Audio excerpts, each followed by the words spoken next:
Hello guys, welcome to our classes. आज की class में हम सीखने वाले हैं कि परचेज सेटअप कैसे करते हैं, जिसके लिए हमें लोकल और सेंट्रल परचेज की लेजर बनानी होती है और सिंडिकेटर मतलब जो हमारा सप्लायर है उसका लेजर कैसे बनाते हैं। ये दोनों चीज़ हम इस वीडियो में सीखने वाले हैं। और पिछले वीडियो में हमने आपको ये 3 टॉपिक अच्छे से समझा दिए। अगर वो टॉपिक को आपने वीडियो नहीं देखा है तो आप जाके देख सकते हैं, वीडियो हमारे डिस्क्रिप्शन में है और आप यूट्यूब पर भी जाके देख सकते हैं। ठीक है, तो आज हम चलते हैं, सबसे पहले परचेज की सेटअप करते हैं और लोकल और सेंट्रल परचेज का लेजर बनाते हैं। ठीक है, और सेंट्री क्रिएटर का हम लेजर बनाते हैं और लेजर बनाने के बाद हम कुछ इस प्रकार का हमारे पास डाटा है, इस डाटा के अनुसार हम अपना काम करेंगे। ठीक है, तो सबसे पहले हम आते हैं और परचेज सेटअप करते हैं। परचेज सेटअप के लिए हमें लोकल और सेंट्रल परचेज का जो लेजर है वो बनाना पड़ता है, तो पहले लेजर बनाते हैं। ठीक है, सबसे पहले आपको टैली पे आ जाना है। टैली पे आने के बाद क्रिएट वाले ऑप्शन पे आ जाना है। क्रिएट वाले ऑप्शन पे आने के बाद आपको लेजर वाले पे क्लिक कर देना है। लेजर पे क्लिक करते ही यहाँ पे नाम वाले ऑप्शन पे आपसे पूछ रहा है कि आप कौन सा लेजर बनाना चाहते हो, तो हम लोकल परचेज @18%। ठीक है, अब यहाँ पे पूछ रहा है ये किसके अंडर आता है, तो हम परचेज अकाउंट डाल देते हैं। ठीक है, अब यहाँ पे देखिए नॉट अप्लीकेबल डालना है। ये चीज़ें बहुत ही मतलब पॉइंट देने वाली चीज़ें होती है कि मतलब हमें क्या, कहाँ पे क्या नॉट अप्लीकेबल डालना है, कहाँ पे डिस्काउंट डालना है, कहाँ पे इनवॉइस डालना है। तो अभी इस केस में आपको नॉट अप्लीकेबल डालना है, फिर यहाँ पे भी नॉट अप्लीकेबल डालना है और इसके बाद नीचे आ जाना है। तो यहाँ पे पूछ रहा है HSN कोड, तो यहाँ पे स्पेसिफिक डिटेल हेयर करके इसको छोड़ देना है। ठीक है, अब यहाँ पे पूछ रहा है GST रेट, तो स्पेसिफिक डिटेल डालना है, फिर टैक्सेबल डाल देना है। और यहाँ पे हमारे प्रोडक्ट का जो भी मतलब जो भी हम लेजर बना रहे हैं वो कौन सा लेजर है, मतलब 12% वाला, 5% वाला, 18% वाला। तो हमारे केस में हम यहाँ पे अब ऑलरेडी डाल रखे हैं, तो ये 18% वाला लेजर है। ओके, ठीक है, अब ये पूछ रहा है गुड्स है, सर्विस है, कैपिटल गुड्स है, क्या है, उसके अनुसार आप सेलेक्ट कर देंगे। हमारे केस में गुड्स है तो हम गुड्स ही डाल के ओके कर देंगे। ठीक है, अब एक चीज़ देखिए यहाँ पे बहुत ही मतलब बहुत ही मिसिंग हो रहा है। ठीक है, यहाँ पे होना चाहिए एक नेचर। नेचर जो होता है लोकल परचेज का नेचर होता है, वो इसको ऑन करने के लिए हमें F12 दबाना पड़ेगा। F12 पे आने के बाद हमें देखना पड़ेगा कि नेचर कहाँ है। इसको यस कर लेते हैं। ठीक है, अब यहाँ से हम डायरेक्ट यस यस वाले ऑप्शन पे नीचे आएंगे और देखेंगे नेचर। नेचर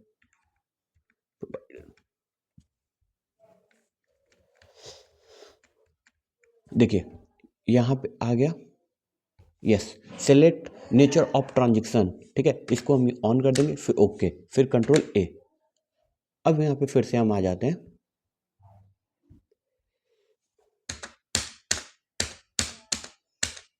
ठीक है, अब हमारे पास पूछ रहा है यहाँ पे नेचर ऑफ ट्रांजेक्शन, मतलब ये वाला लेजर कौन सा है। एक्चुअली यहाँ पे नाम लिखने से टैली को तो बिल्कुल नहीं पता चलेगा कि आपने क्या लिखा हुआ है। ये सिस्टम में ऑलरेडी फीड मांगता है, मतलब यानी लोकल परचेज है, सेंट्रल परचेज है। तो हम यहाँ पे देखिए लोकल परचेज अब आ रहा है, मतलब नेचर ऑफ ट्रांजेक्शन अब यहाँ पे आ रहा है, जिसको हमने अभी टैली में जाके ऑन किया है। ठीक है, तो यहाँ पे लोकल परचेज टैक्सेबल इंटर करके ओके कर दें, 18% goods, okay okay okay. Now अब हमारा लोकल परचेज 18% बन के रेडी हो गया, एंट्री के लिए रेडी है। ठीक है, अब हम इसके बाद सेंट्रल परचेज बना लेते हैं। ठीक है, सेंट्रल परचेज, तो सेंट्रल परचेज बनाने के लिए सेम वही काम करना पड़ेगा, बस नाम चेंज करना पड़ेगा। तो सेंट्रल परचेज @18%।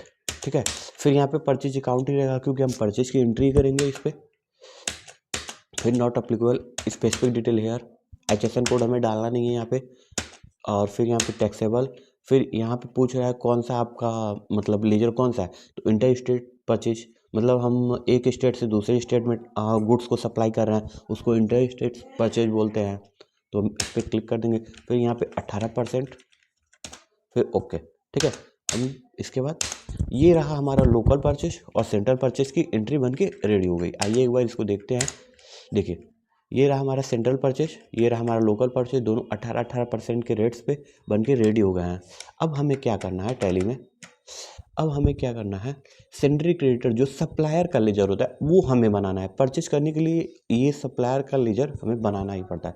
ठीक है, तो हमारे केस में जो हमारे सप्लायर का नाम है विश्वास ट्रेडर, विश्वास सप्लायर। ठीक है, तो इसका हम नाम कॉपी कर लेंगे और इसके जीएसटी नंबर को हम इंटरनेट पे जाके www.gst.gov.in वाली वेबसाइट पे जाके चेक कर लेंगे। लेकिन हमने चेक करके ऑलरेडी डाटा निकाल रखा है, आप जाके चेक करके तब उसके बाद अप्लाई करना, एंट्री करना, तब कंपनी बढ़िया से सेटअप होगी। हमने आपको ये काम करना पहले भी बता रखा है दूसरी वीडियो में, उसकी भी लिंक हमारे यूट्यूब चैनल पर मिल जाएगी। आइए हम लेजर बनाते हैं। लेजर बनाने के लिए हमें क्रिएट वाले ऑप्शन पे क्लिक करना होगा, फिर क्रिएट वाले पे लेजर। ठीक है, अब यहाँ पे पूछ रहा है पार्टी का नेम क्या है, मतलब जिसका आप लेजर बना रहे हो उसका नाम क्या है, तो विश्वास सप्लायर। अभी अंडर में पूछ रहा है कि ये जो विश्वास सप्लायर हैं आपके कौन, मतलब बिजनेस से इनका क्या रिलेशन है, तो हमारे सैलरी क्रेडिटर हैं। ठीक है, मतलब ये हम इनसे हम गुड्स लेते हैं और सब सेल करते हैं। ठीक है, और बिल बाय बिल मेंटेन करते हैं, यस। फिर एंट्री। अब इनका एड्रेस पूछ रहा है। ठीक है, तो आप यहाँ पे उनका पूरा पूरा प्रॉपर एड्रेस भरेंगे। हम ऐसे ही उनका एड्रेस बस स्टेट डाल देते हैं, लेकिन आप जब भी टैली में प्रोफेशनली वर्क करते हैं तो आपको पूरा एड्रेस वहाँ पे डालना होता है। ठीक है, और इनका पिन कोड हम डाल देते हैं। बैंक डिटेल हमारे पास है नहीं तो बैंक डिटेल भी डालते हैं। ठीक है, उसके बाद इनका जीएसटी नंबर रेगुलर है, यस। फिर उनका जीएसटी नंबर हम यहाँ से कॉपी कर लेते हैं, जीएसटी नंबर कॉपी। ठीक है, अब यहाँ पे पूछ रहा है सेट अल्टर जीएसटी डिटेल, तो हमें इसको नो करके ओके। अब ये जो था हमारा विश्वास सप्लायर के नाम से लेजर भी बन के रेडी हो गया।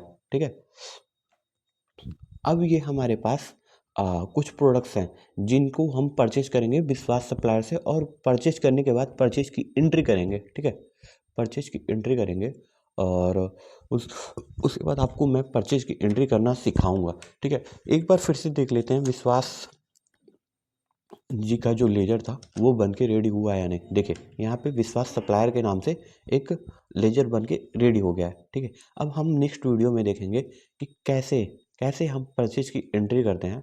अगर आपको वीडियो अच्छा लग रहा हो तो लाइक करिए, सब्सक्राइब करिए और बने रहिए हमारे यूट्यूब चैनल पे। हम इसी तरह आप लोगों के लिए हेल्पफुल और टैली से रिलेटेड बहुत सारी जानकारी लेकर आएंगे, और आप लोग को टैली में परफेक्ट बन जाएंगे अगर मेरे वीडियो देखते रहें तो।